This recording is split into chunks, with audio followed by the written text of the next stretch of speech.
સાંભળો, મારે એક વાત કરવાની હતી તમારી જોડે. હા બોલ ને તું તાર. આ વખતે નવરાત્રી શાંતિથી પતે એવું કરશો કે પછી? એટલે શાંતિથી જ પતાવવાની ને. કેમ તારે શું કરવાનું છે?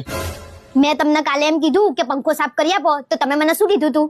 મને પગ દુખે છે એમ કીધું તું, અને એમાં મેં શું ખોટું કીધું? મને પગ દુખતા હતા તો દુખતા હતા. તો પછી રિયા ભાભીના ઘર આગળ સિરીઝ લગાવવા શું લેવા ચડી ગયા હતા? આ તો એમ કહેતી હતી કે હું સુઈ જઉં છું. પણ હું તો જાગતી હતી. હવે કેમ તમારી સિરીઝની જેમ લબુક જબુક થવા માંડી? લે એમાં છે નહીં બીક. મેં કઈ ખોટું કર્યું હતું બીક?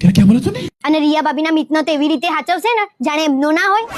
તને તકલીફ રિયા ભાભી થી છે કે એમના મિત થી? મને તકલીફ તમારાથી છે, અને એનું નિરાકરણ ના જાય ને એના કરતા શાંતિથી રહેજો. રિયા ભાભી ના નાસ્તો તો મારા હાથે